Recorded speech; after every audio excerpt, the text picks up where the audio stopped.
Halo semua, perkenalkan nama saya Aska Nidia dengan NPM 220602890. Dan pada tutorial kali ini, saya akan menjelaskan alur proses attendance, timesheet, dan request overtime karyawan pada ODO 16.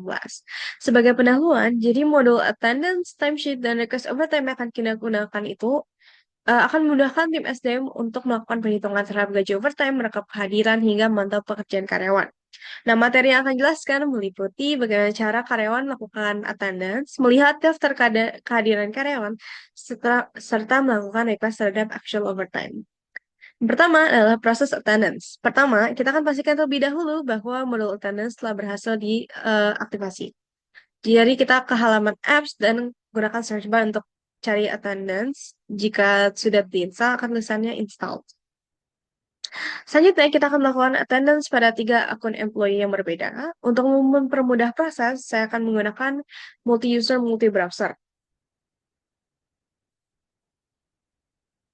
Nah, setelah eh, jadi kita akan gunakan Wiwi, Wirawan, dan satu lagi adalah Wirham.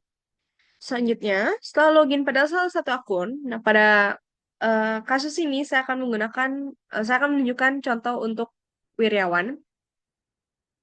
Kita akan ke modul attendance di bawah ini. Jadi ini attendance. Klik tombol check-in untuk melakukan check-in. Nah, setelah itu akan tampilkan waktu kita melakukan check-in. Nah, setelah itu kita akan lakukan pada 2 akun lainnya. Dan jika ketiga akun berhasil check-in, kita akan melakukan check-out. Jadi, kita akan klik tombol check-out di sini. Dan setelah berhasil check-out, akan ada tulisan jam kita melakukan check-out dan waktu eh, berapa lama kita telah check-in sebelum kita check-out. Nah, selanjutnya kita akan coba masuk sebagai admin dan cek data report dari kehadiran karyawan. Kita dapat melakukannya dengan klik eh, menu attendance di halaman di navigation bar. Dapat lihat terdapat nama employee-nya, waktu check-in, waktu check-out, dan work hours. Jadi work hours itu durasi antara check-in dan check-out-nya. Setelah itu, saya akan menjelaskan bagaimana melakukan impor master data. Jadi, kita akan siapkan file terlebih dahulu, dan pada halaman yang sama, kita akan klik favorite dan pilih import records. Setelah itu, kita klik upload file dan pilih file yang tadi kita telah siapkan. Contoh file untuk attendance itu seperti ini. Nah, setelah itu, kita akan ngevalidasiin filenya dengan klik tombol test ini. Kalau udah muncul tulisan everything is valid, kita akan klik tombol import untuk melakukan import master data. Berikut adalah tampilan apabila halaman attendance berhasil diimpor atau datanya diimpor. Jadi di sini tuh udah ada 7 totalnya, 7 attendance. Dan di kanannya ada notifikasi bahwa 4 record berhasil diimpor. Nah, selanjutnya kita akan buka halaman konfigurasi di navigation bar. Lalu pada bagian extra hours, kita akan klik checklist dan akan menampilkan count extra hours, tolerance time with per company, dan of employee. Di sini kita akan isi field ini seperti gambar berikut. Selanjutnya, kita akan masuk ke halaman reporting untuk melihat chart dari attendance analysis. Nah, pada tutorial ini saya menggunakan bar chart dan melakukan filter September 2024. Jadi berikut adalah tampilan dari chart atau attendance analysis dari data yang tadi kita impor. Selamat, Anda telah mempelajari modul attendance. Selanjutnya adalah timesheet. Pertama, kita akan pastikan terlebih dahulu bahwa modulnya sudah diinstal atau aktivasi. Jadi kita ke halaman apps, cari di search bar, dan jika belum diaktifasi, diaktifasikan sampai ada tulisan install. Nah, pada pembuatan timesheet, yang bertanggung jawab adalah karyawan sendiri, karena hanya dia yang tahu job desk dia apa dan berapa lama melakukannya. Jadi kita akan login sebagai salah satu employee bernama Wirawan. Setelah login, kita akan ke modul timesheet dan klik new untuk membuat timesheet baru. Nah, berikut adalah timesheet yang telah dibuat. Ada 3.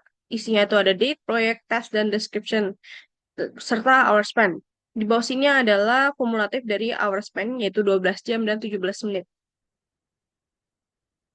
Jadi itu work hours employee pada skenario ini, yaitu 12 jam 17 menit. Selanjutnya saya akan melakukan informasi data. Jadi kan seperti pada attendance, siapkan file terlebih dahulu. Pada halaman yang sama, klik favorite, pilih import record.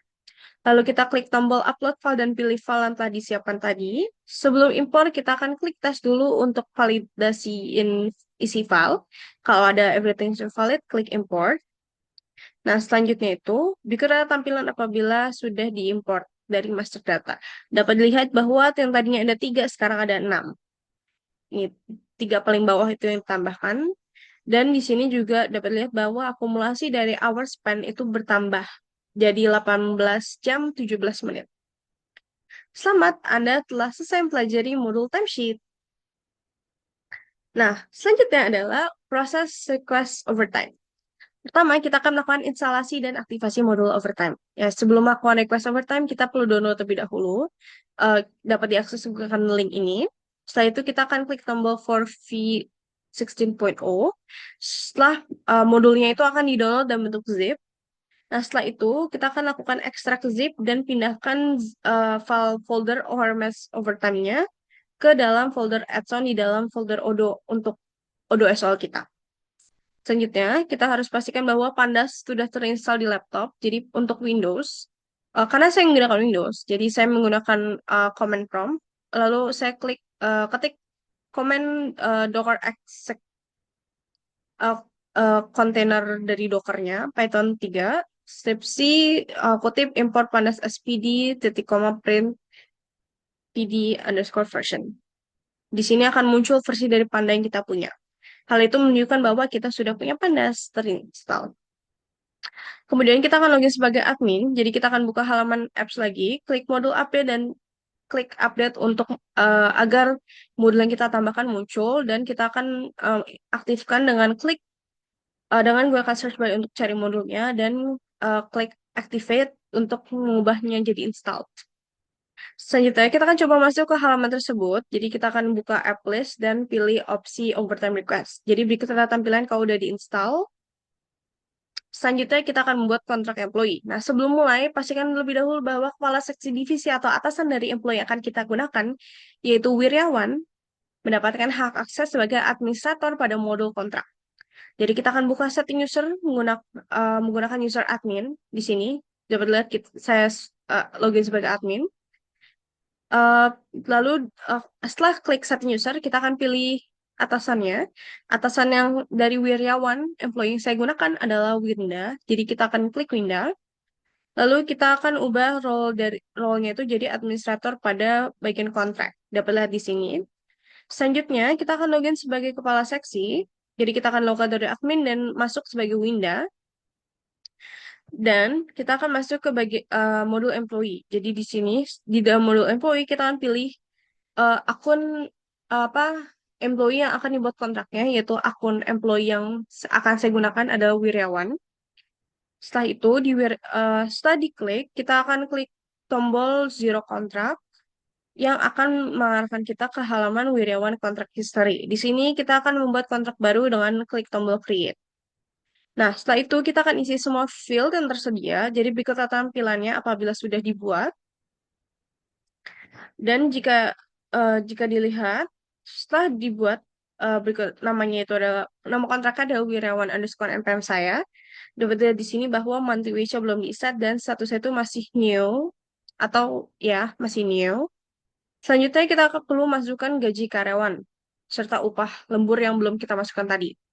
Nah, untuk melakukannya itu kita perlu masukin di halaman salary information sesuai tabel di sini. Nah, untuk bagaimana menghitungnya, jadi hour wage itu adalah wage dibagi 173 atau waktu hari masuknya. Mungkin koreksi jika salah. Dan akan didapatkan 46, sekian. Namun, karena kita akan melakukan pembulatan, jadi untuk hour wage-nya kita set jadi 46.000. Sedangkan day wage-nya itu 370.000. Nah, setelah itu di sini, jadi kita akan buka kontrak tadi yang kita buat, lalu kita akan pergi ke halaman information dan isi wage day wage dan hour wage sesuai tabel tadi.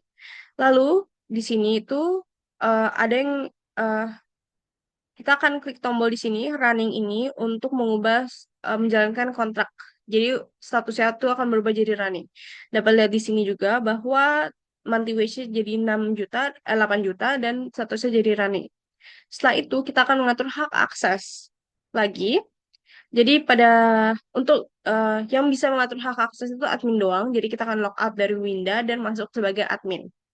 Nah, setelah masuk sebagai admin, kita akan klik buka halaman setting, pilih setting user dan cari karyawan yang telah kita buat kontraknya. Cara yang kita buat kontraknya ada wirawan, jadi kita akan klik wirawan di sini. Lalu kita akan ubah role wirawan dan memberikan dia akses employee manager pada modul kontrak. Nah, setelah itu kita akan eh, lo, kita masih login sebagai admin, jadi kita akan membuat bisa bilang overtime type. Jadi kita akan masuk ke halaman overtime request di sini. Lalu kita akan masuk ke halaman konfigurasi dengan klik overtime types di navigation bar. Lalu kita akan klik new di sini untuk membuat overtime type baru. Di sini kita akan isi dengan cash hour, tipenya itu cash dan duration type-nya itu hours. Dapat lihat di sini tuh nama dari cash hour-nya. Lalu di sini tuh jam atau durasinya bisa 0 sampai 1 jam, 1 sampai 2 2 jam, 2 sampai 3 tuh 2 sampai 3 jam. Lalu ini rate. Jadi ini tuh isinya dan jika sudah di-save, maka akan tampil cache hour akan muncul di dalam overtime types. Setelah itu, setelah berhasil melakukan konfigurasi untuk overtime types, kita akan masuk ke salah satu akun employee yang kita buat sebelumnya yaitu Wiryawan. Jadi untuk jadi setelah kita login, kita akan ke modul overtime request lagi dan klik new untuk membuat overtime request baru. Berikut adalah tampilan jika overtime semua field yang tersedia sudah diisi. Dapat lihat bahwa employee name itu Wiryawan. Jadi setelah dibuat, di sini itu ada tombol dapat lihat bahwa status awal itu draft. Jadi kita akan klik tombol submit to finance untuk mengubah statusnya menjadi waiting. Berikut adalah tampilannya jika ubah jadi waiting. Buttonnya juga udah berubah, jadi ada approve dan refuse. Setelah itu, berikut adalah tampilannya juga. Jadi di sini itu state-nya sekarang waiting. Selanjutnya kita akan login sebagai atasan dari Wiryawan yaitu Winda. Nah untuk Winda kita akan ke halaman overtime request tadi dan buka overtime request yang telah dibuat oleh Wiryawan.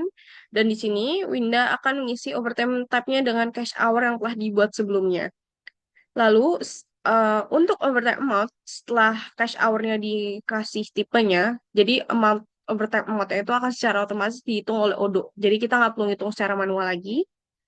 Setelah itu dia akan ngecek apakah jam overtime-nya itu masih sesuai dengan yang diajukan. Lalu kalau misal udah, kalau misal karena sesuai, Winda akan klik approve dan mengubah statusnya atau state-nya menjadi approve di sini. Dapat juga dilihat di bagian overtime request, state-nya itu sekarang approve. Nah, setelah itu kita akan masuk ke bagian payroll dan membuat sebuah employee payslip untuk Wiryawan.